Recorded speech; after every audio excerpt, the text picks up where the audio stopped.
முதல் தந்திரம் 6வது தலைப்பு கொல்லாமை, பாடல் எண் 198. கொள்ளிடு குத்தென்று கூறிய மாக்களை.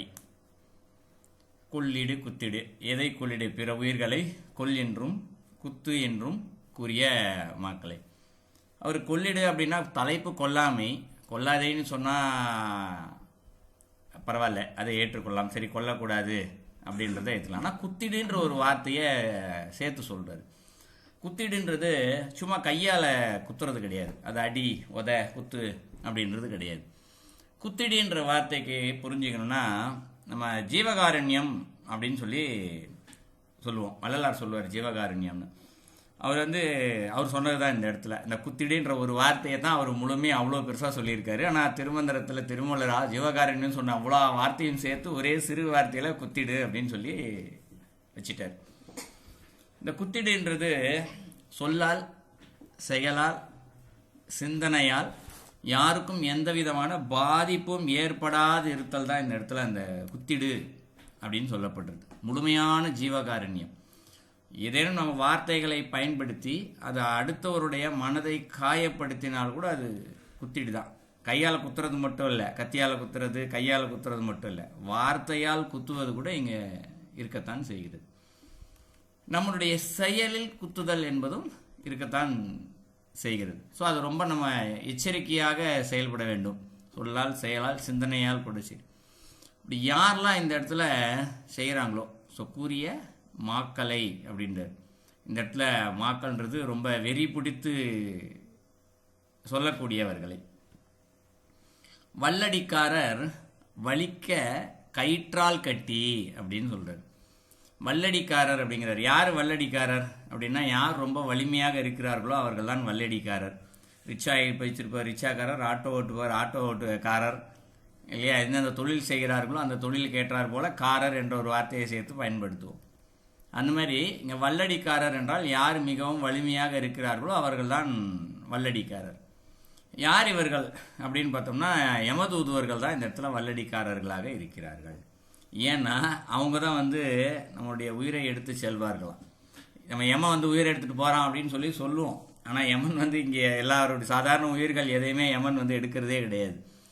யார் உத்தமமான ஆத்மாக்களாக இருக்கிறார்களோ, இந்த வீடு பேர் அடைதல், மிகவும் ஞான நிலையில் இருப்பவர்கள், ரொம்ப தர்மப்படி வாழ்பவர்கள், இவர்களுக்கு மட்டும்தான் யம தர்மரே கூட்டிகிட்டு போவாராம். மீதி எல்லாத்துக்குமே பார்த்தோம்னா யமதூதர்கள் தான் கூட்டிகிட்டு போவாங்களாம்.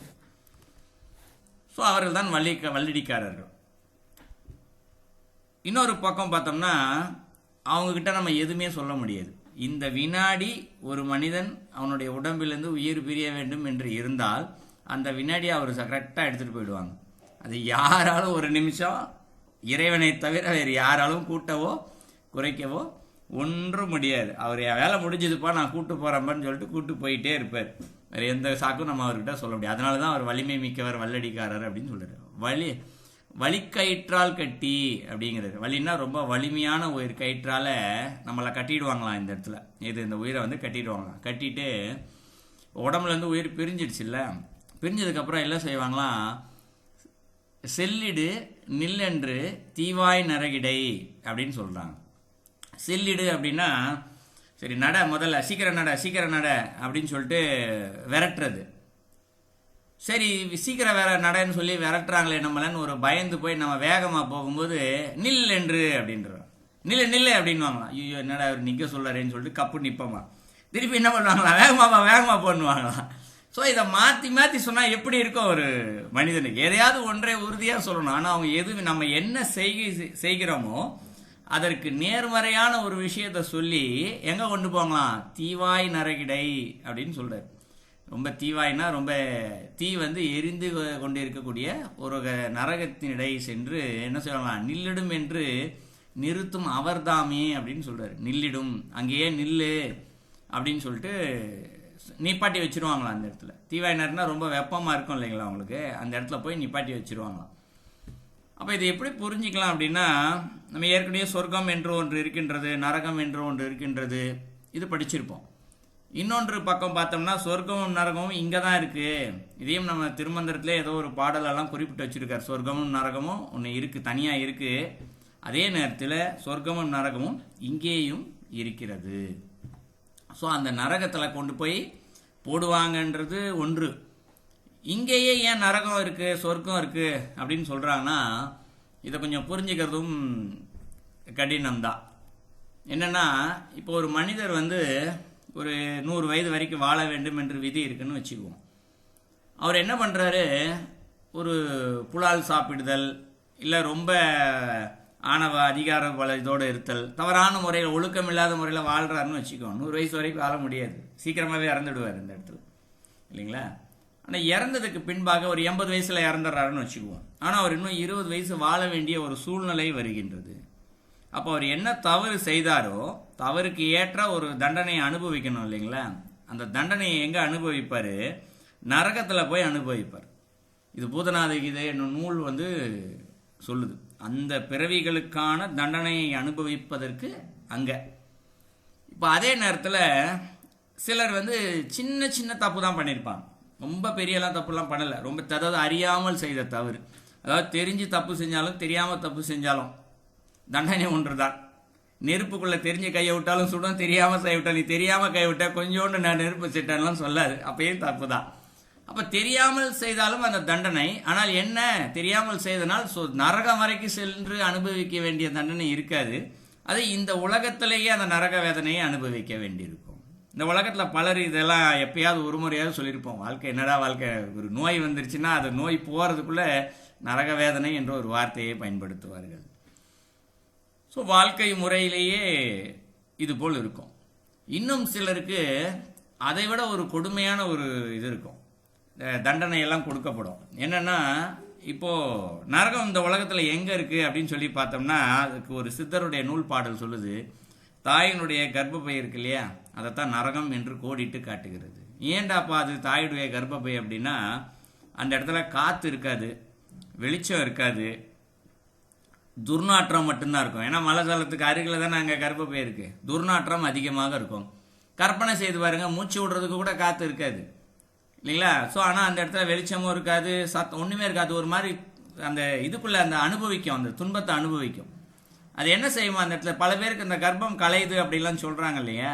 இதெல்லாம் இப்படி தான் நடக்குது. ஒருத்தருக்கு விதி இந்த நரகத்துக்குள்ளேயே தான் இந்த கர்ப்பம் இந்த விதிக்குள்ளே கிடக்கணும் அப்படின்னா அது என்ன ஆகும்? 2 மாதம் 3 மாதம் அந்த கர்ப்பத்தில் இருக்கும், திருப்பி ஏதோ ஒரு சூழ்நிலையில் கலைஞ்சி போகுது அப்படின்னா திருப்பி இன்னொரு கர்ப்பத்துக்குள்ளே போவோம், அங்கே ஒரு 3 மாதம் கிடக்கும், அங்கே கலைஞ்சி விட இன்னொரு இதுக்குள்ளே போவோம். இப்படியான இந்த உலகியல் ரீதியான நரகத்திலும் அனுபவிக்க கூடாது. அதோட கொடுமையான ஒரு நரகம் இந்த உலகத்தில் அனுபவிச்சுட்டே இருக்கும். இதை விட கொடுமை தான் உங்களுக்கு அங்கே இருக்கக்கூடிய. இதுவே இவ்வளோ கொடுமையாக இருக்குன்னா அப்போ அங்கே இருக்க நரகம் எவ்வளோ கொடுமையாக இருக்கும். ஸோ அந்த நரகத்துக்கு அவங்க அனுபவிப்பாங்க.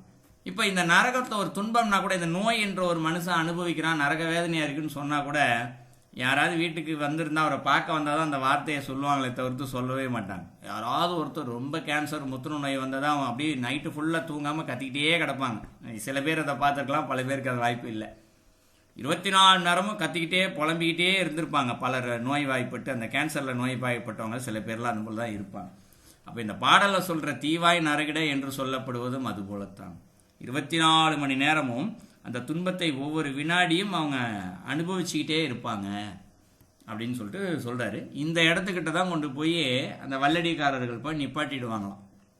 இதுதான் 4வது அடியில் சொல்கிறார். ஸோ 4 அடிக்கும் சேர்த்து பொருள் பார்க்கும் பொழுது இங்கே கொல்லாமை என்று ஒன்று இருக்கின்றது. அந்த கொல்லாமை யார் ஒருவர் கொல் என்று மனதார சொல்லுதல். நான் அந்த அடுத்த உயிரை கொல்வதனால் மகிழ்ச்சி அடைபவர்கள். இதுதான் ரொம்ப முக்கியமான அண்டர்லைன் பண்ண வேண்டிய விஷயம். கொல்வதனால் ஏதோனும் ஒரு வகையில் மகிழ்ச்சி அடைபவர்களும், அடுத்தவர்களுடைய வார்த்தையால் சொல்லாலோ செயலாலோ காயப்படுத்தி யாரெல்லாம் மகிழ்ச்சி அடைகிறார்களோ அவர்களை இந்த வல்லடிக்காரர்கள் என்று சொல்லப்படுபவர்கள் தன்னுடைய வலிமையான கயிற்றால் கட்டி இந்த தீவாய் நரகிட என்று சொல்லக்கூடிய இடத்திற்கு நில் என்றும் செல் என்றும் அவர்களை இழுத்து சென்று அங்கே நிற்க வைத்து அந்த துன்பத்தை அனுபவிக்க வைப்பார்கள். ஸோ இதுதான் பாடலுடைய கருத்து. அப்படின்னா இங்கே தெரியாமல் தப்பு செய்கிறவங்களும் ஏதோ ஒரு வகையில் இருக்காங்க, நடந்து போயிட்டே இருக்காங்க, தன்னுடைய பாதத்துக்கு கீழே ஏதோ ஒரு எறும்பு ஒன்று இருக்குது மிதித்து சொத்து போகுது அப்படின்னா கூட அதுவும் பாவம் தான் அந்த இடத்துல. அப்போ அதற்கேற்ற தண்டனை, தெரியாமல் செய்த தண்டனைக்கு இங்கு இதேனும் ஒரு வகையில் அதற்கான தண்டனையை அனுபவித்தது. அதுவும் தெரியாமலே வந்துட்டு போயிடும். இந்த தலைக்கு வந்தது தலைப்பாகை போல் சென்றது என்ற மாதிரி அப்பையும் அந்த தண்டனையை இங்கே அனுபவிக்கத்தான் வேண்டும். அதனால்தான் பலர் நல்ல ஒரு மனுஷர் ரொம்ப நல்லது மட்டுமே செய்கிறாருப்பா அப்படின்னு சொல்லுவேன். பலருக்கே அந்த எண்ணம் இருக்குல்ல, நான் நல்லது தானே செஞ்சேன், எனக்கே இவ்வளோ துன்பம் வருதுன்னு யாராவது ஒரு கேள்வி கேட்டால் அதற்கான பதிலும் இங்கே இதுதான். தெரியாமல் ஏதோ செய்த தவறுக்கும் இங்கே இதை அனுபவித்துக் கொண்டு தான் இருக்கின்றோம். ஸோ அதான் அந்த பாடலுக்கான கருத்து.